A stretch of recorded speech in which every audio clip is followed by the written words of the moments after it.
Assalamualaikum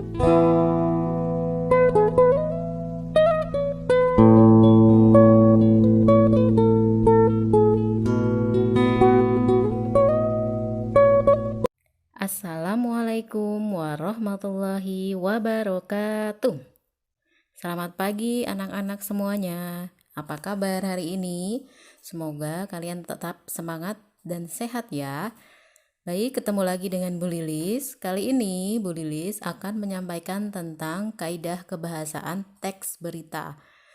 Jadi minggu lalu kita sudah belajar apa itu teks berita, bagaimana unsur-unsurnya, dan struktur teks berita. Kali ini kita akan belajar bersama-sama tentang kaidah kebahasaan teks. Maksudnya apa? Nanti kita akan menemukan beberapa kalimat dan kata yang sering kita jumpai di teks berita. Yang pertama, ada konjungsi temporal. Ya, konjungsi temporal adalah kata sambung yang mengacu pada waktu yang menghubungkan dua peristiwa. Yang pertama, konjungsi temporal sederajat. Apa itu konjungsi temporal sederajat? Yaitu konjungsi yang bersifat setara atau sederajat. Biasanya digunakan pada kalimat majemuk setara. Penempatannya harus diapit dengan kata lain. Contoh, kemudian, lalu, dan selanjutnya. Yang kedua, ada konjungsi temporal tidak sederajat, yaitu konjungsi yang menghubungkan kalimat bertingkat atau tidak sederajat. Contohnya, sementara, bila, demi, sejak, apabila, tatkala, ketika, dan lain-lain. Yang kedua, kita akan mengetahui perbedaan antara konjungsi temporal sederajat dan konjungsi temporal tidak sederajat. Yang pertama, tadi sudah kita sebutkan ya kata penghubungnya. Kemudian, kalau konjungsi temporal sederajat itu biasanya terletak di tengah kalimat. Ya, jadi harus diapit di antara dua kalimat. Sedangkan konjungsi temporal tidak sederajat, dia bisa terletak di mana saja, bisa di awal atau di akhir. Yang kedua, kalimat langsung dan tidak langsung. Kalimat langsung adalah kalimat yang merupakan hasil kutipan langsung dari pembicaraan seseorang yang sama persis, seperti apa yang dikatakannya. Sedangkan kalimat tidak langsung adalah kalimat yang melaporkan atau memberitahukan perkataan orang lain dalam bentuk kalimat berita. Jadi, ketika kita melihat kalimat berita, kita akan menemukan kalimat ini. Kalimat langsung biasanya dikemukakan oleh narasumber. Oke. Selanjutnya ciri-ciri kalimat langsung. Kita bisa melihat garis besar ciri-ciri kalimat langsung. Yang pertama, pola susunannya. Kalimat langsung diiringi dengan tanda petik. Tanda petik, kemudian iringannya. Yang kedua, cara membaca. Cara membaca kalimat langsung, intonasinya sedikit ditekan. Kemudian ada tanda bacanya. Ada tanda petik, tanda koma, tanda titik dua. Dan yang terakhir, huruf pertama pada kalimat langsung adalah huruf kapital.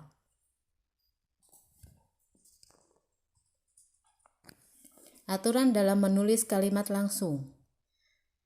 Bagian kalimat petikan diapit oleh tanda petik 2. Tanda petik penutup ditaruh setelah tanda baca yang mengakhiri kalimat petikan. Contohnya seperti baju itu bagus, kata Mawar. Jadi tanda petik diakhiri setelah tanda koma. Selanjutnya kalimat pengiring harus diakhiri dengan satu tanda koma, terkadang tanda titik 2 apabila kalimat pengiring terletak sebelum kalimat petikan. Contohnya, mau kemana kalian hari ini? Tanya Andi. Jika ada dua kalimat petikan, huruf awal pada kalimat petikan pertama menggunakan huruf kapital, sedangkan kalimat petikan kedua menggunakan huruf kecil, kecuali nama orang dan kata sapaan. Contohnya, coba saja minta ayah. Untuk kata coba, huruf C itu menggunakan huruf kapital. Kemudian kata ibu, dia pasti akan memberikannya. Untuk kata dia, huruf D menggunakan huruf kecil, bukan huruf kapital lagi. Selanjutnya, kalimat tidak langsung. Ini ciri-ciri kalimat tidak langsung. Tidak menggunakan tanda petik. Terdapat perubahan kata ganti orang. Kemudian, intonasi membacanya datar. Biasanya ditambahkan konjungsi bahwa. Terdapat perubahan kata ganti orang. Di antaranya, kata ganti orang ke-1 berubah menjadi kata ganti orang ketiga. Perubahannya, kata ganti orang ke-1 saya, aku, bisa menjadi dia atau ia. Kata ganti orang kedua berubah menjadi kata ganti orang ke-1. Perubahannya, kamu, dia, menjadi saya atau nama orang. Kata ganti orang kedua dan kata ganti orang 1 jamak. Kami, kita, dan mereka. Kalian, kami, menjadi mereka. Contoh, ibu berkata, Ani adalah gadis yang baik. Perubahannya, Pak Guru berkata, kalian harus menjadi anak yang rajin. Yang ketiga, di kalimat teks berita kita akan menjumpai kata baku. Kata baku adalah kata yang digunakan sudah sesuai dengan pedoman kaidah bahasa yang telah ditentukan atau PUEBI. PUEBI adalah sumber utama dari kata baku, yaitu Kamus Besar Bahasa Indonesia atau KBBI. Kata tidak baku adalah kata yang digunakan tidak sesuai dengan pedoman yang sudah ditentukan. Biasanya digunakan saat percakapan sehari-hari.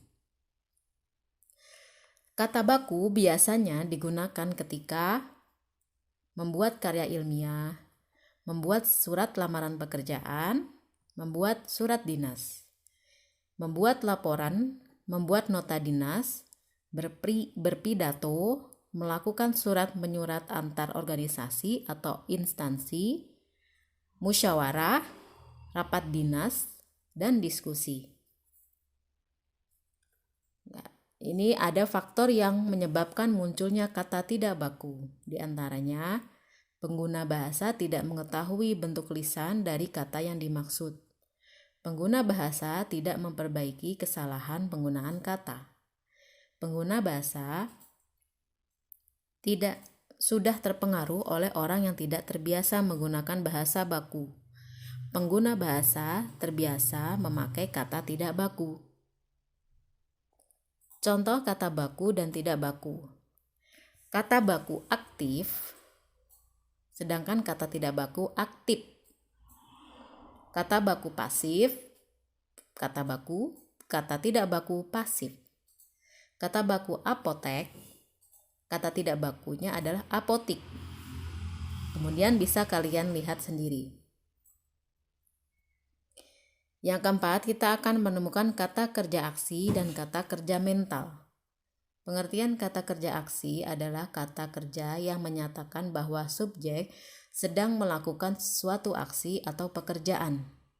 Kata kerja mental atau dikenal dengan verba tingkah laku ialah kata kerja yang menyatakan suatu respon atau sikap seseorang terhadap suatu tindakan, keberadaan, pengalaman. Contoh kata kerja mental. Ayah khawatir sudah pukul 10 malam Andi belum juga pulang ke rumah. Khawatir merupakan kata kerja mental. Yang kedua, kakek sangat menikmati acara ceramah yang tayang di televisi. Kata menikmati merupakan kata kerja mental. Dan ini ada contoh-contoh lain yang bisa kalian lihat yang sudah Bu Lilis tandai dengan bold. Contoh kata kerja aksi. Andi memakan bakso itu dengan lahap. Memakan merupakan kata kerja aksi. Sari menyiram bunga setiap hari, dan contoh-contoh yang tersedia sampai dengan di nomor 6. Selanjutnya menyusun teks berita. Yang pertama, kita bisa melakukan penemuan peristiwa atau kejadian. Isi berita berkaitan dengan peristiwa yang aktual, unik yang muncul di masyarakat. Yang kedua, mencari sumber berita agar isi berita akurat. Penulis berita harus menemukan tokoh yang mampu memberikan informasi secara tepat. Yang ketiga, melakukan wawancara. Wawancara dilakukan penulis berita untuk memperoleh fakta tentang peristiwa, data korban, atau proses kejadian. Yang keempat, mencatat hal-hal penting selama proses pencarian informasi. Penulis dapat dipandu dengan pertanyaan apa, di mana, kapan, siapa, bagaimana proses terjadinya peristiwa. Yang kelima, penyusunan berita pada hakikatnya harus menggunakan bahasa yang singkat dan jelas. Langkah-langkah menyimpulkan pokok-pokok berita. Yang pertama, kita bisa mendengar atau membaca kalimat dalam berita dengan penuh konsentrasi. Mencatat informasi penting dari berita tersebut, mencatat pokok-pokok berita, kemudian menyarikan pokok-pokok berita menjadi kalimat, lalu menyimpulkan isi berita berdasarkan pokok-pokok berita yang telah dicatat. Terima kasih karena kalian sudah menyimak video materi kali ini. Semoga video materi kali ini dapat membantu kalian untuk mengetahui lebih jelas tentang berita. Selanjutnya, kalian bisa mengerjakan kuis yang tersedia di Google Form, dan mulai sekarang kalian bisa untuk melihat berita setiap hari. Terima kasih. Wassalamualaikum warahmatullahi wabarakatuh.